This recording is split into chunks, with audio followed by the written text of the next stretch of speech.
A purported suicide note left by Singh, a father of three, said that he has lost his crops in last month's untimely rain and hailstorm, though officials said that crop damage in the Bawana Tehsil, where the village is located, was not more than 20 to 25%, which was far less than the damage in many other parts of Rajasthan. Locals do not buy the point raised by the farmers. The family, on the other hand, say that the handwriting on the letter is not his.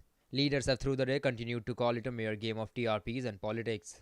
मुख्यमंत्री केजरीवाल ने क्या कहा क्या किया उस पर मैं टिप्पणी नहीं करना चाहती हूँ।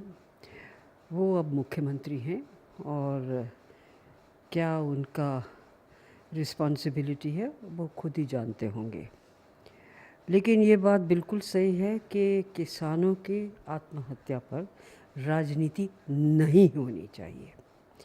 एक आपने किसानों की रैली करी, ठीक है, बहुत अच्छी बात है, आपने अपना मत ज़ाहिर किया, लेकिन उसके पश्चात जब एक किसान ने आपके स्थल पर आत्महत्या कर ली, फिर उसका एक राजनीतिकरण करना मैं समझती हूँ बिल्कुल उचित नहीं है और ये एक पॉलिटिकल डिबेट की गिरावट है।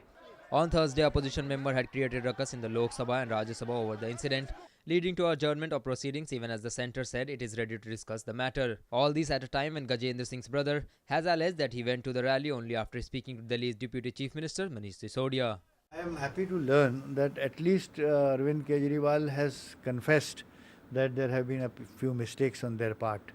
When the news of suicide broke, they ought to have immediately cancelled their rally and should have paid homage to the departed farmer. And out of respect to him, they should have immediately stopped their speeches, which they did not do. Number two, that there were volunteers in large number and the well-wishers of AAP, because it was the function by the rally by AAP.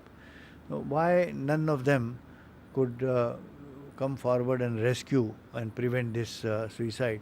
Kejriwal will have to explain. Although it was the duty of the policemen, people on duty, somebody should have called fire brigade and should have averted this man from ending his life. ये लोग चाहते तो rally को रोक कर उसको नीचे उतार सकते थे, उनके पास कोई वॉलंटियर्स की कमी नहीं थी, लेकिन उन्होंने ऐसा नहीं किया। और अब उसके बाद जब चारों तरफ से उसको घेरा गया है केजरीवाल को, तो उसके बाद अब वो कह रहे हैं कि मैं माफ़ी मांगता हूँ। तो माफ़ी मांगने से उनके परिवार के लोगों ने कहा है, उनकी पत्नी ने कहा है, उनके और जो रिश्तेदार हैं उन्होंने कहा है कि माफ़ी मांगने से तो उनका जो परिवार का सदस्य वो वापस नहीं आने वाला है। बहन जी, ये मैं समझती हूँ कि इस मामले में कानून को अपना काम करना चाहिए सख्ती से, और ये भावनाओं के आधार पर तो कानून को इस मामले में पीछे नहीं रहना चाहिए, सख्ती करना। Powered by NNIS.